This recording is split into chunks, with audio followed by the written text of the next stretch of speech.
Though Celtic law stated that Boudica was the ruler of the land of Iceni, when her husband died, the Romans couldn't care less. They had her and her daughters viciously assaulted before taking everything from her title, her land, and her wealth. But the Romans seriously underestimated this formidable warrior queen, and they would come to rue the day that they crossed her. When the Roman Empire took her lands and harmed her daughters, the fearless Queen Boudica was not about to let them get away with it. The Celtic warrior led a historic upspring against the Romans in 60 AD, causing catastrophic damage to multiple towns and even burning London to the ground. However, her reign of fury didn't last long. By 61 AD, the Iron Age's ultimate fighter met a perilous end. Boudica is an ancient Celtic name which is derived from the word baud, meaning victory, and even though she's one of the most legendary women in history, we don't know too much about Boudica's early days. Scholars think she was born around 30 AD in what is now Colchester. Here's what we know for sure though. Young Boudica was fancy from day one. She either belonged to a prominent family or had royal blood, and soon she'd level up even more. Celtic societies were actually cool with women holding power. Ladies could rule, participate in politics, make art, choose who they married, and even get divorced. If a foolish husband was dumb enough to harm his bride, by law, she could poison the jerk or even cut his head off. Another thing that helped Boudica dominate her foes? Her ferocious looks. She was a statuesque, tall woman with a piercing gaze and a deep, commanding voice. Of all Boudica's physical traits, one is particularly unforgettable: her incredible hair.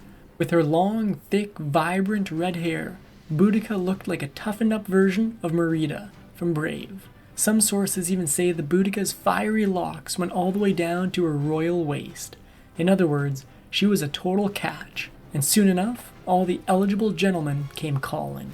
With her high-class background and her smoking hot looks, Boudica was always going to make a good match. When she was 18 years old, Boudica married the king of the Iceni tribe, the handsome and powerful Prasutagus. The royal couple soon welcomed 2 daughters, but sadly, their happy days wouldn't last long.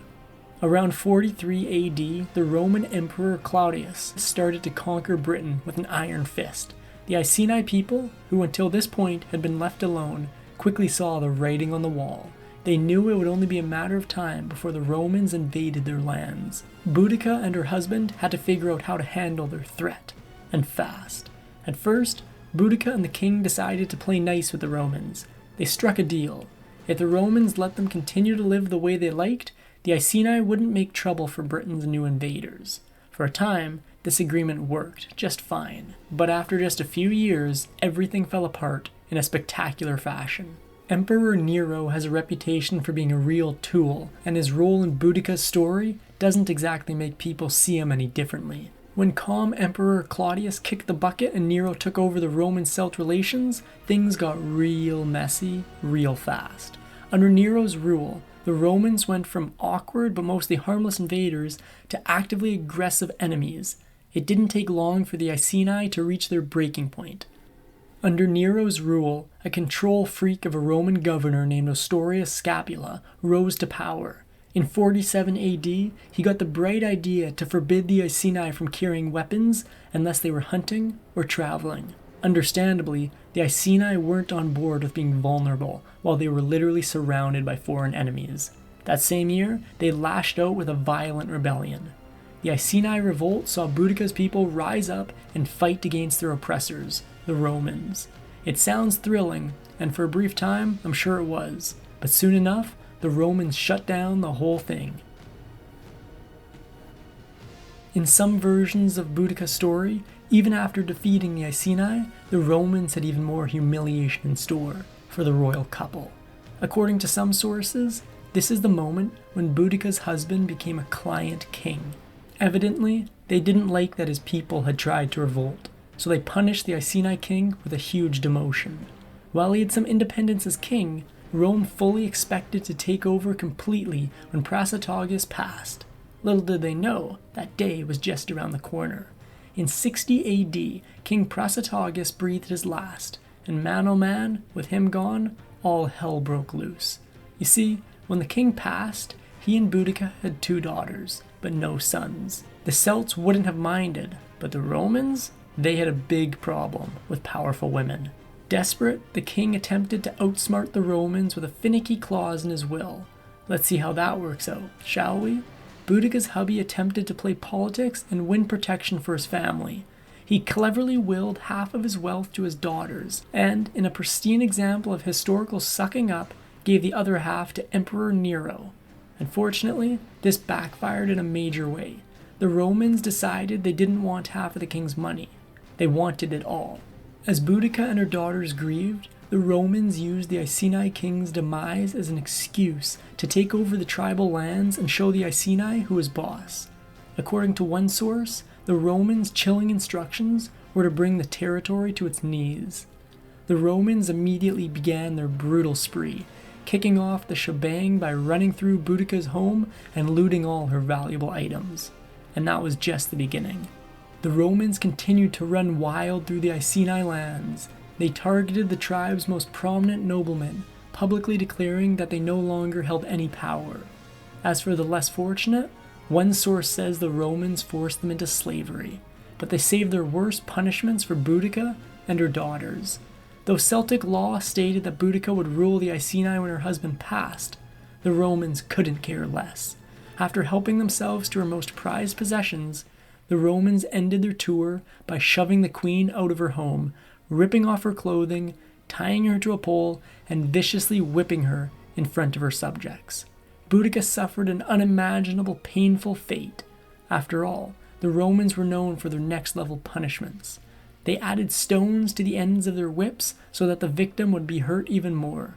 Oh, and unfortunately for Boudica, that's not all. The Romans didn't believe in the less is more school of thought. While other ancient societies would call it a day after 40 lashes, the Romans were happy to up that number to 100. As a sign of their brutality, Romans often whipped their victims right before ending their life. That's how intense this public punishment would have been, and the Romans weren't even done.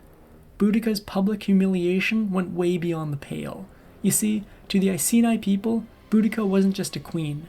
According to one source, her people also thought of her as a high priestess, or even the living incarnation of the goddess Andresta. Because of this, the Romans' actions weren't just cruel, they were sacrilege. Even after Boudica's whipping, the Romans weren't done with the royal family. In their absolute worst act, the men took Boudica's daughters and violated them. One source estimates that the 2 young girls, whose names are unknown to this day, were just 8 and 10 years old at the time of the Romans' merciless attacks. Despite their heinous treatment, Boudica's daughters could have had it a lot worse. Back in Rome, if a nobleman's daughter stepped out of line, they could be thrown off a cliff, among other things. The way the Romans treated Boudica was completely shudder-inducing, but it hurt Boudica more than it would have harmed someone else. After all, Queen Boudica and her deceased husband had, for the most part, played by the Romans' rules. To avoid them, they were allies, not enemies, which must have made the Romans' cold-blooded betrayal even worse. So why did the Romans go all scorched earth on their relationship with Boudica and the Iceni? Let's call a spade a spade. It was, in part, because of good old sexism. The Celts were down with the idea of a lady in power, while the Romans were not. The Romans also played dirty. During Boudica's husband's reign, the Romans gave the Iceni some free money in the form of a grant. But then, a procurator conveniently decided that actually, the grant was more of a loan. They used this handy rewriting of history as an excuse to steal from the Iceni nobles. The Romans had another far more relatable reason. It was simple. Location, location, location. The Roman Empire bordered the west, with water surrounding the north and east, and everything else covered in thick forest. To the Romans' joy, this made invasion nearly impossible. There was just one problem with this plan. The Romans didn't have to worry about invaders. Just like in a horror movie, the call was coming from inside the house. Boudica began plotting her revenge. Boudica didn't waste any time planning her revolution. It just so happened that the Iceni weren't the only tribe who had beef with the Romans. Boudica could rile up a crowd like no one else. By the time she was done traveling around the neighboring tribes, the Fearless had managed to raise an astonishing 100,000 men to join the fight. With their allies secured, there was just one thing left to do: kick some Roman butt. Before leading her forces into battle, Boudica reportedly gave a rousing speech worthy of Braveheart. She assembled her fighters and declared, "I'm not fighting for my kingdom and wealth. I'm fighting as an ordinary person for my lost freedom. Consider how many of you are fighting and why. Then you will win this battle, or perish." She finished off her speech with this incredible line: "This is what I, a woman, plan to do. Let the men live in slavery if they will. Tell 'em, Boudica." And so, with Boudica's own version of the Avengers assembled, she set her sights on the ultimate target, the settlement of Camelodunum. This was no ordinary city. Camelodunum was the capital of Roman Britain. By attacking Camelodunum, Boudica was sending a message. She was coming for the Romans, and she was not going to back down. When Boudica and her squad arrived, they knew exactly what to destroy first. They immediately headed to the Temple of Claudius, an expensive building that honored Emperor Claudius's domination of the British kings. As a sign of how much they hated the Romans, Boudica ordered her men to burn the entire building down. Boudica wasn't content with just destroying a building. When she found a bronze statue of Claudius, she knew that mere destruction wouldn't do. Instead of smashing the statue into smithereens, Boudica used it to send a chilling message. She ordered her men to cut the head off the statue. Message received: this lady is out for blood. Boudica triumphed at Camelodunum, partially because she was angry as heck, but also because the Romans messed up. They didn't defend the city adequately, and Boudica certainly took advantage of their failure.